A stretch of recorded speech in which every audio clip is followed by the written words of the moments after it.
አገዳደልም እኮ ቅጣል ነው። አሟሟትም እኮ ወግ አለው። እንዴት ወንድም ለወንድም በካራ እንተራረድ? ምን ነው ወንድምዬ? ምን ነው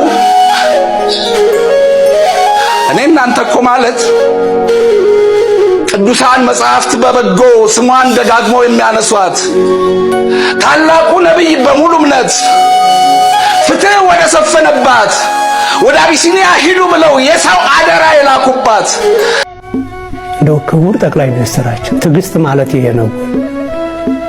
በክርስቲያኖች ደም ነው ወይ የእርስዎ ትዕግስት የሚገለጠው? እንደ የባለስልጣናቱ ትዕግስት ይሄ ነው ወይ?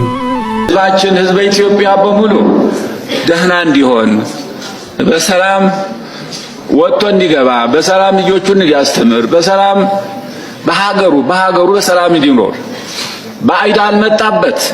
ሰላም ውድ የቻናል ቤተሰቦች እንዴት ናችሁ? ሰሞኑን እንግዲህ ባሳለፍነው እሁድ የተፈጠረ አንድ አሳዛኝ ክስተት አለ። ይህም ምንድነው እንግዲህ በዝቋላ አቡነ ገብረ መንፈስ ቅዱስ ገዳም እንግዲህ ለሰው ልጆች ነፍስ ብሎም ለሀገር ሰላም የሚጸልዩ አባቶችና ካህናት በግፍና አሰቃቂ ጭካኔ በተሞላበት መንገድ ተገለዋል። በዚህም ዙሪያ እንግዲህ የወጡ አዳዲስ መረጃዎች አሉ። ይህንን የሚያመላክት ቪዲዮ ይዤላችሁ መጥቻለሁ። አሪፍ ቆይታ እንደሚኖርም እርግጠኛ ስለሆንኩኝ ላይክ በማድረግ ጀምሩ። ሐሳባችሁን ኮሜንት ላይ አስቀምጡልኝ። ይህንን ቻናል ደግሞ ሰብስክራይብ በማድረግ ቻናሉን ተቀላቀሉ። ወደ ቪዲዮ። የሃይማኖት አባቶችን ለሚገሉና ለሚያስቃዩ ብሎም ኦርቶዶክስ ተዋሕዶ ቤተክርስቲያንን ለሚደፍሩ ሰዎች እንግዲህ አባ ገብረ ኪዳን ያስተላለፉት አንድ መልእክት አለ። እሱን እንመልከትና ሐሳብ እንሰጥበታለን። የደም ሀገር ማለት የሰው ደም እያፈሰሱ የሰው ገንዘብ እየቀሙ የሚሰራ ከተማ ማለት። ሀገርን በደም ለሚሰሩ ሰዎች ወዮላቸው። ሀገርን በደም ለሚሰሩ ማለት ሰው ገለው ድንበር ለሚያሰሩ፣ ሰው ገለው ከተማ ለሚያስፋፉ፣ ሰው ገለው ቤተመንግስታቸውን ለሚሰሩ፣ በሰው ደም ቤት ለሚሰሩ ባለስልጣናት፣ በሰው ደም አባ ገብረ ኪዳን እንግዲህ በሰው ደም ስልጣን ለሚያስፋፉና በሰው ደም ቤትን ለሚሰሩ ሰዎች እንግዲህ ያስተላለፉት መልእክት ይሄን ይመስላል። ይህም መልእክት እንግዲህ ባሳለፍነው እሁድ በዝቋላ ለተፈጸመው ግፍ ያስተላለፉት መልእክት ነው። በተጨማሪም እንግዲህ የኢትዮጵያ ኦርቶዶክስ ተዋሕዶ ቤተክርስቲያን ፓትርያርክ ብፁዕ አቡነ ማትያስ እናም ሌሎች የሃይማኖት አባቶች በዚህ ዙሪያ ያስተላለፉት መልእክት አለ፣ እንመልከተው። ህዝባችን ህዝበ ኢትዮጵያ በሙሉ ደህና እንዲሆን በሰላም ወጥቶ እንዲገባ በሰላም ልጆቹን እንዲያስተምር በሰላም በሀገሩ በሰላም እንዲኖር ባዕድ አልመጣበት። ባዕድ ወራሪ እኮ ሲመጣ እኮ ባዕድ ነው። ሰው ወገን በወገኑ ላይ እንዲህ ማድረጉ ነው የሚያስደንቀው። በእውነቱ ሀገሩ ሰፊ ነው። ሀገሩ የጋራ ነው። ሀገሩ የእግዚአብሔር ነው። እንዴት እንደዚህ አሁን ይሆናል? አቡነ ማትያስ እንግዲህ እንባ እየተናነቃቸው ያስተላለፉት መልእክት የመጨረሻቸው ነው ብዬ አስባለሁ። ምክንያቱም ደግሞ ከዚህ በኋላ ለሚፈጠረው ነገር ቀጥታ ወደ እርምጃ እንደሚገቡ እርግጠኛ ነኝ። በሌላ በኩል ደግሞ አቡነ ኤርሚያስ ስለ ዝቋላ አቦ የሚሉ ነገር አለ፣ እንስማቸው። እንደው ክቡር ጠቅላይ ሚኒስትራችን ትዕግስት ማለት ይሄ ነው።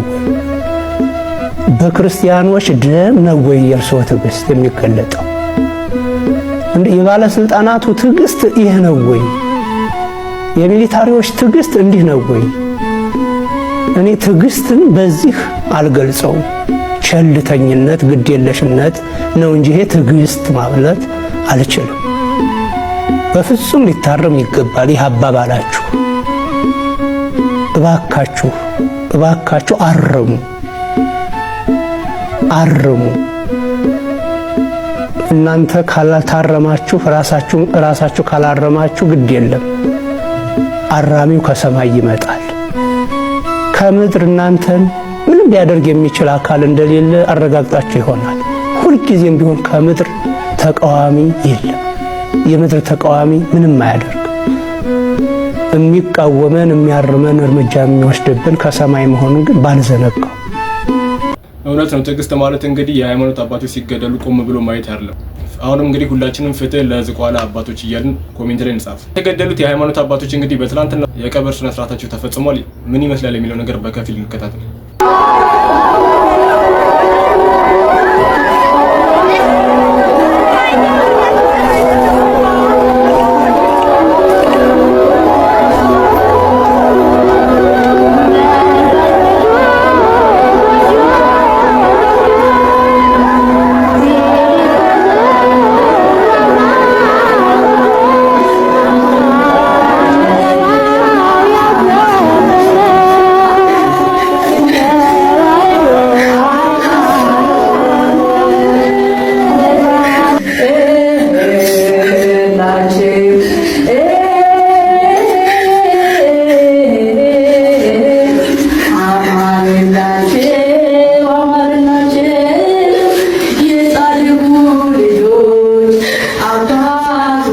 በዛሬው ዕለትም እንግዲህ ለሰማዕታቶች የሻማ መብራት ስነ ስርዓት እየተካሄደ ይገኛል። እንመልከተው። ጽኑ በሃይማኖታችሁ። ዛሬም ደም እየፈሰሰ ነው። ዛሬ ገዳማውያን እየተረሸኑ ነው። ገዳማውያን እየታረዱ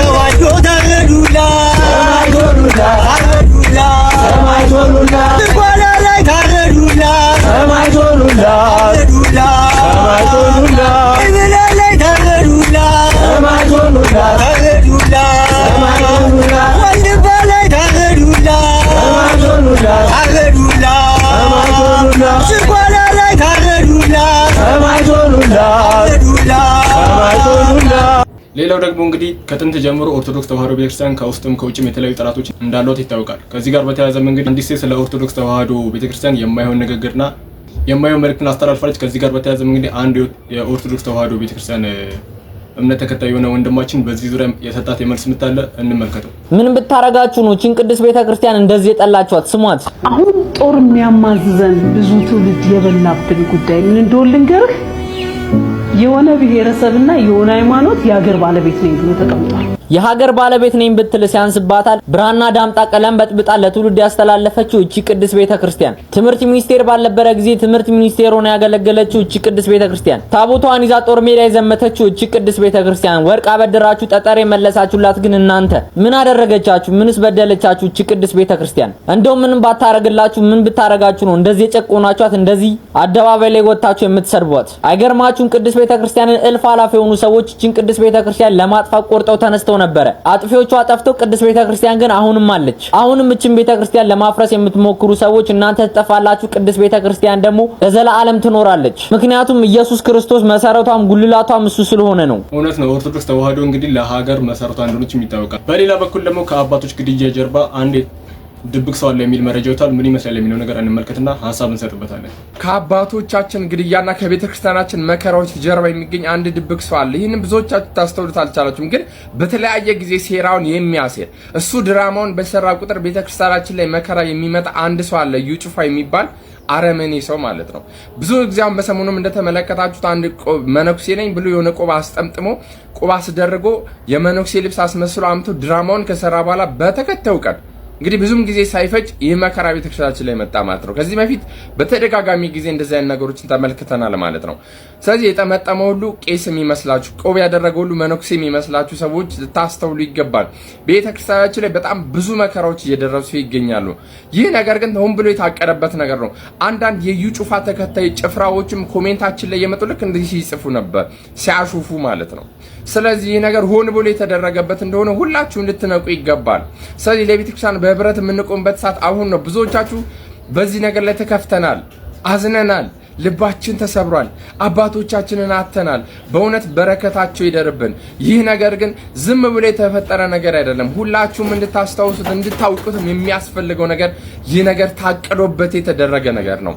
ሆን ተብሎ ታቅዶበት የተደረገ ነገር ነው። አባቶቻችን እንደዚህ እየሞቱ ነው የሚገኙትና ሁላችሁም ለቤተ ክርስቲያን በህብረት የምትቆሙበት ሰዓት ነው።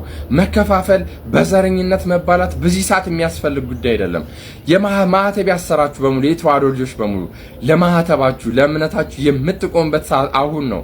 ስለዚህ ሁላችሁም ድብቅ ሴራውን እንድታውቁ ያስፈልጋል። ስለዚህ ይህንን ቪዲዮ ለመላ ኦርቶዶክሳን ሼር፣ ሪፖስት፣ ኮፒ ሊንክ እና ሼር ዱዊት እያደረጋችሁ እንድታደርሱልኝ በእግዚአብሔር ስም ጠይቃችኋለሁ። ስለተገደሉት የአባቶቻችን የዝቋላ አባቶቻችን ስም ጠይቃችኋለሁ። ይህን ነገር መላ ኦርቶዶክሳን ሊያውቀው የሚገባ መረጃ ነው። ለሁሉም ሼር አድርጉልኝ። አንዳንድ ሰዎች እንግዲህ የሃይማኖት ቆቦችን ብሎ መስቀልን በመያዝ እኛ የሃይማኖት አባቶች ነን እያሉ የተለያዩ የሳሳቱ ትምህርቶችን በማስተማር የሚታወቁ ሰዎች አሉ። እናም እንደዚህ አይነት ድርጊት የሚፈጽሙ ሰዎች ከእንደዚህ አይነት ተግባራችሁ እንድትቆጠቡ ድምጼን አሰማለሁ። ዛሬ ለተፈጠረው ነገር ደግሞ መንስኤው ይሄ ነው ብዬ አስባለሁ። አገዳደልም እኮ ቅጥ አለው፣ አሟሟትም እኮ ወግ አለው። እንዴት ወንድም ለወንድም በካራ እንተራረድ? ምን ነው ወንድምዬ? ምን ነው